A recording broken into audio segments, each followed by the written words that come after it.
Buenas tardes, soy Gabriela Carmona Charafia, arqueóloga del Museo de Historia Natural de Valparaíso, y nos encontramos hoy con Lilian López Lavé. Ella es la encargada de colecciones patrimoniales del Museo de Historia Natural de Valparaíso, para entrevistar a los ejecutores del proyecto Arquitectura en Cohabitación, la construcción formal del diálogo entre el ser humano y la naturaleza. Este es un proyecto FONDAR del 2019.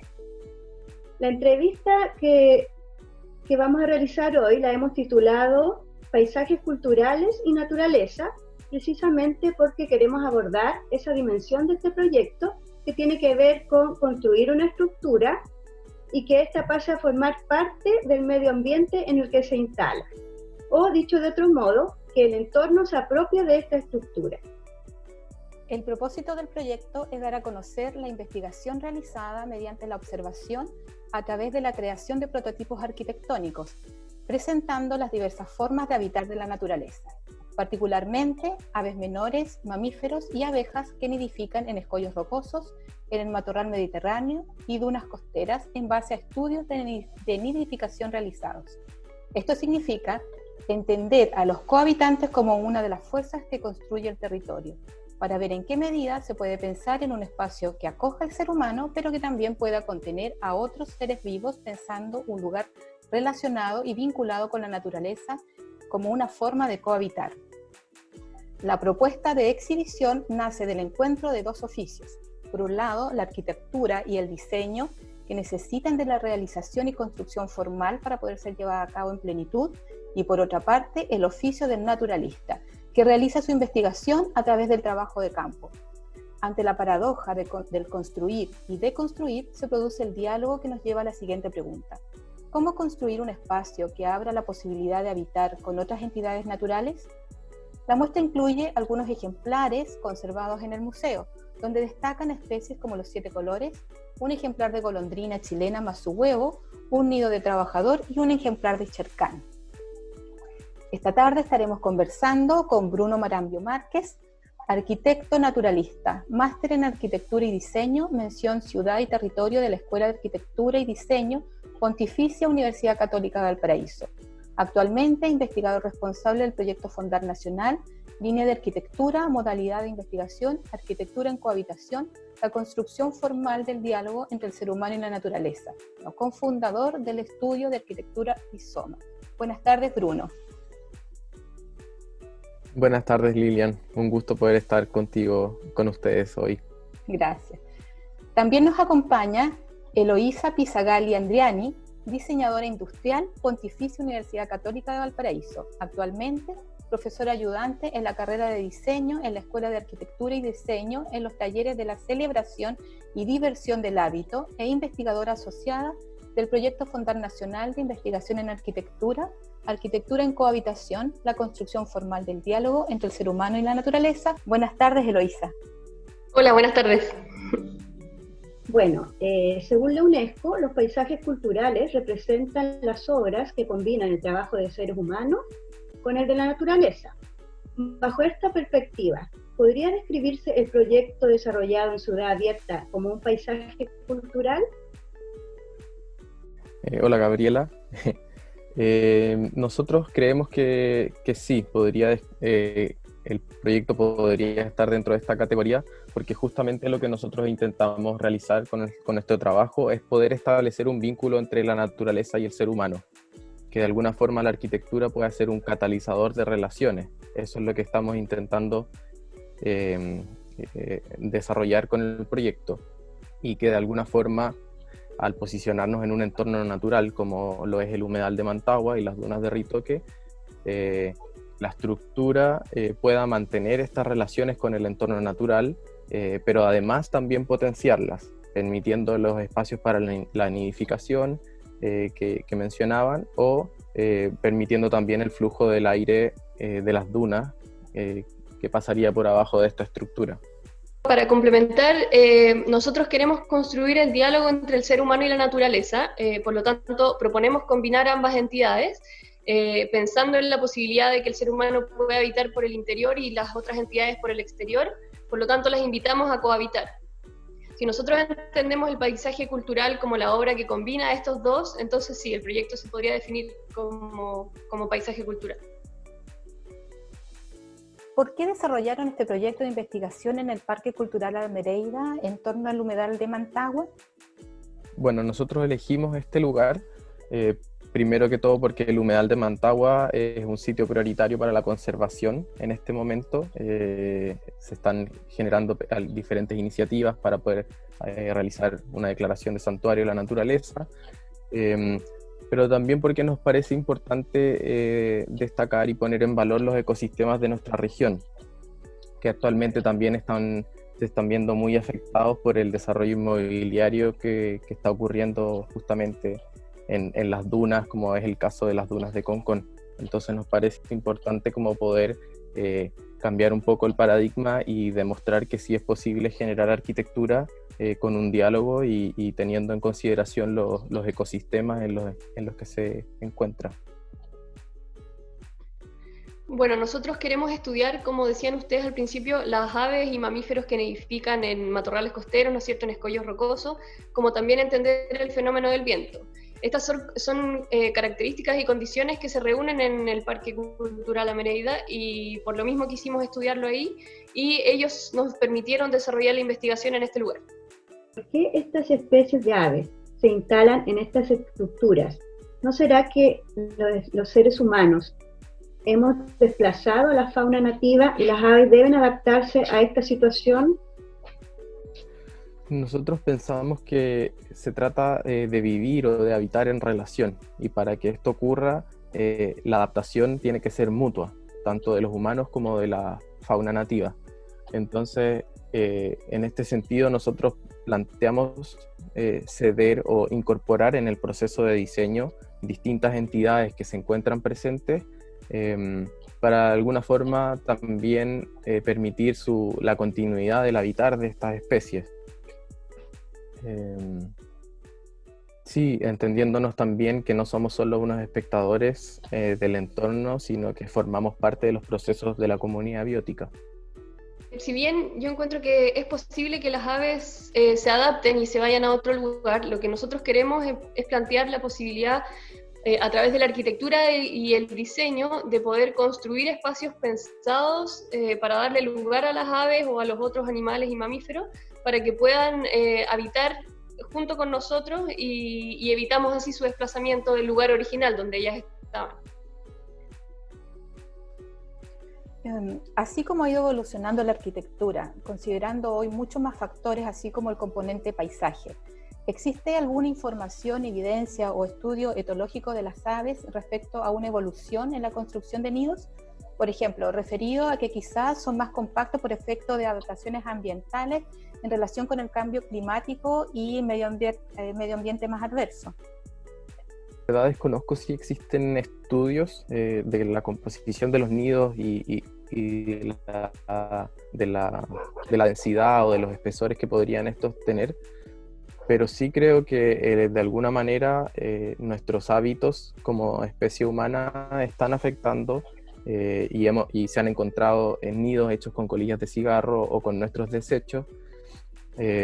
También podemos ver que ante la escasez de flora en las ciudades, las aves terminan nidificando en nuestros entretechos. Entonces yo creo que sí hay un cambio y una adaptación por parte de las aves a relacionarse con nosotros y ahí es donde nosotros como arquitectos y diseñadores tenemos que cuestionarnos, mira, si hoy en día las aves en nuestro entretecho son un problema es porque no las hemos podido incorporar en el diseño. Es porque el diseño no está contemplando estas variables del entorno, en que sí se pueden considerar y sí se puede de alguna forma incentivar a que estas especies continúen su existencia, que es desde antes de que nosotros también estuviéramos construyendo la ciudad. ¿Cómo la arquitectura se puede poner al servicio de la naturaleza y seguir siendo funcional para los seres humanos? Es un poco lo que tú comentabas, pero para que amplíes más la respuesta.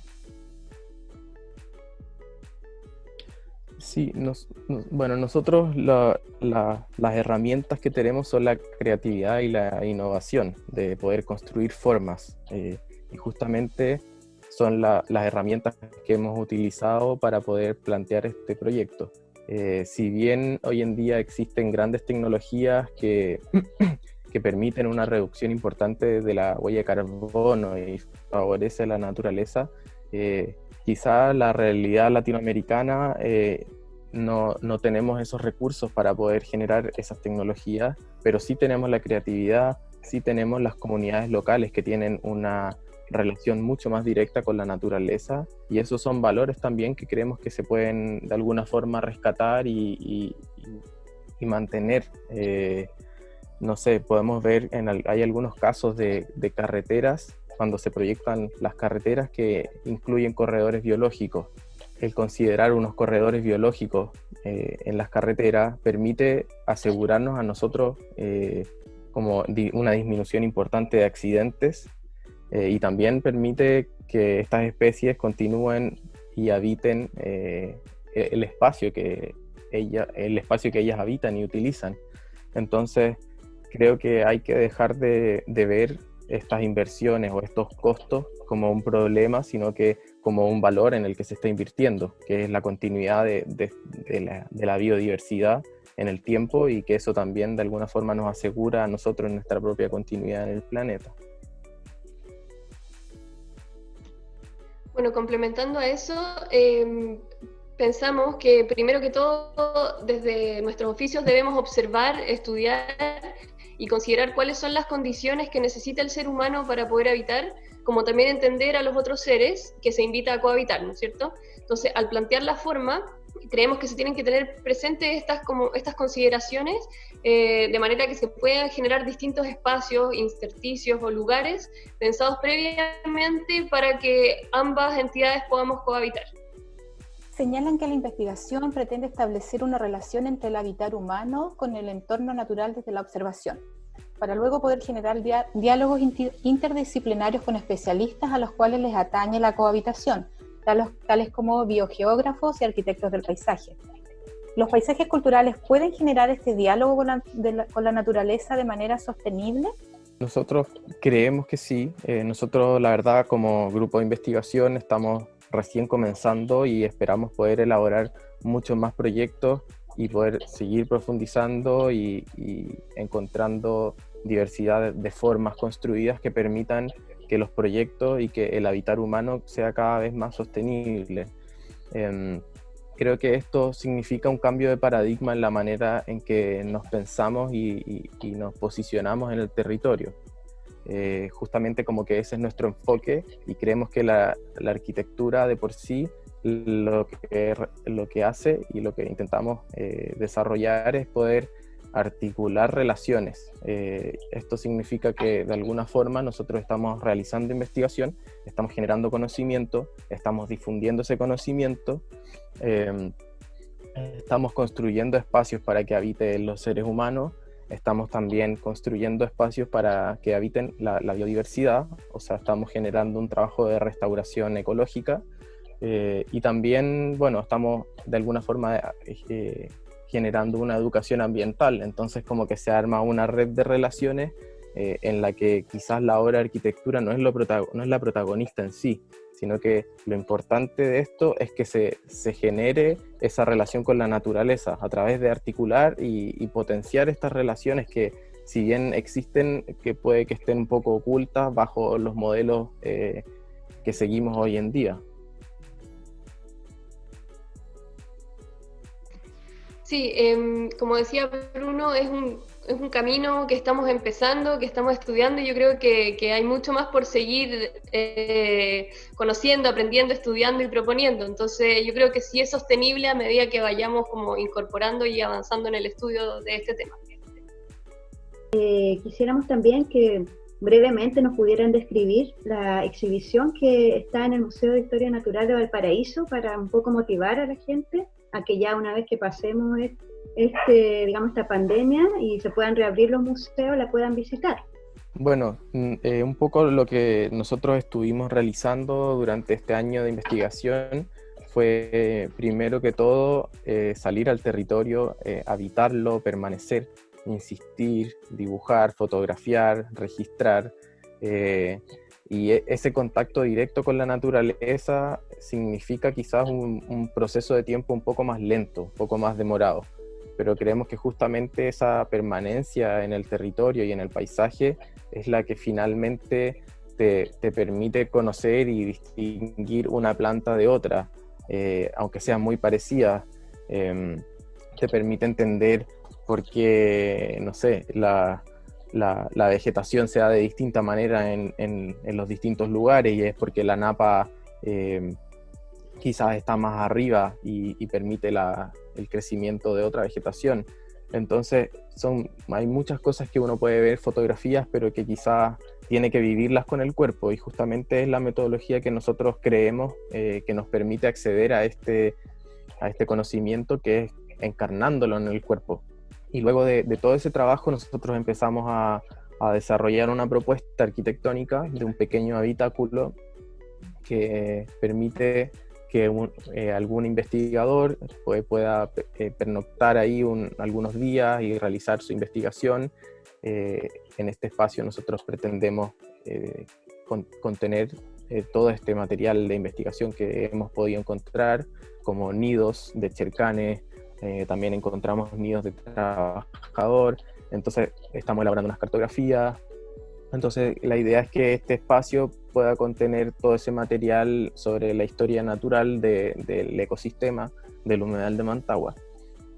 Y un poco la muestra lo que hace es exponer este material, tanto plantas recolectadas en los herbarios como algunos nidos que encontramos, y en paralelo también mostrar este proceso creativo que significa quizás un trazo un poco más demorado, pero que busca establecer esa relación directa con la naturaleza, entenderla y ver cuáles son los espacios, las orientaciones que utilizan los nidos para de alguna forma generar estos espacios que incluyen e invitan a la cohabitación de distintas especies.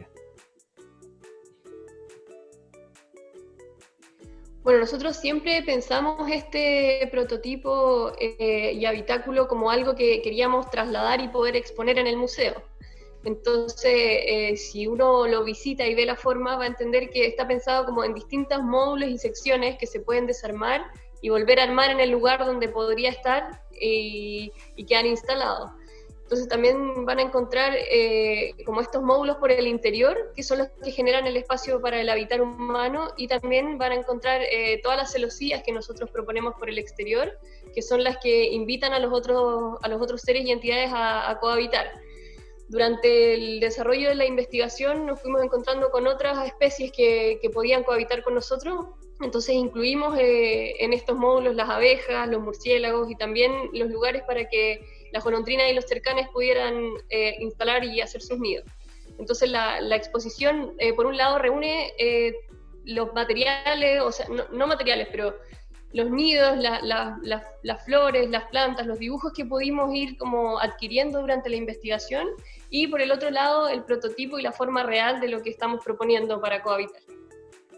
¿De qué manera se puede extender este cohabitar armónico entre la naturaleza y el ser humano desde el punto de vista de la arquitectura, pero llevado a la ciudad, digamos, a nuestro habitar común dentro de una ciudad donde está en locomoción, mucha gente, pero ¿de qué manera podríamos nosotros lograr ese cohabitar armónico?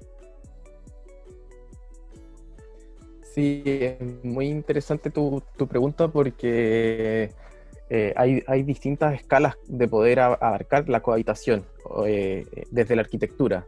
Uno puede proponer una pared, un elemento arquitectónico, un techo que permite que hayan espacios pensados para la nidificación de aves, pero también hay otras escalas de la ciudad donde uno puede pensar corredores biológicos, anillos verdes, proyectos de paisajismo que incorporan flora nativa, está el caso de una ciudad que ha ganado varios premios, la ciudad de Vitoria, que es, si no me equivoco, capital del País Vasco, Sí. y que justamente lo que ellos están intentando hacer es dejar de ver la naturaleza como un elemento aislado, ¿cierto?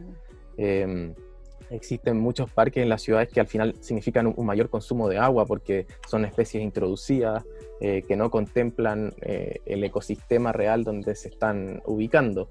Entonces, no es una arista que hayamos investigado y estudiado, pero es bastante interesante tener esa mirada también desde el urbanismo, en la planificación de las ciudades, que se pueden generar corredores biológicos, se pueden generar obras de arquitectura pública que también permitan la cohabitación y de alguna forma generen ciudades más amigables para los peatones, para la biodiversidad. Así que es una arista que todavía no hemos abordado, pero que sin duda es muy importante y esperamos en algún momento poder contemplarlo también. También creo que enseñándole a los niños, enseñándole a los otros a darle la importancia que realmente tiene la naturaleza, a entender que habitamos con otros seres, creo que podría permitir empezar a pensar distinto y ver cómo podemos plantear cómo habitamos y cómo vivimos en el fondo. Sí, nosotros con el proyecto también consideramos salidas con estudiantes de básica. Entonces nuestro proyecto no solo contempla una parte de investigación, sino que creemos muy importante el proceso de educación ambiental que nosotros podemos generar a través de la difusión del conocimiento. Y al final nosotros estamos como de alguna manera planteando un cambio de paradigma que se está empezando a desarrollar, pero son las otras generaciones las que quizás lo van a llevar a cabo. Entonces, para nosotros es muy importante, como decía Eloísa, poder generar esta educación ambiental y realmente poner en valor los ecosistemas en los que habitamos. Felicitaciones y muchas gracias. Sí, muchas gracias y sin duda una interesante exhibición para ver y para además aprender un poquito más sobre el cohabitar en forma armónica entre los seres humanos y la naturaleza que tanto nos hace falta.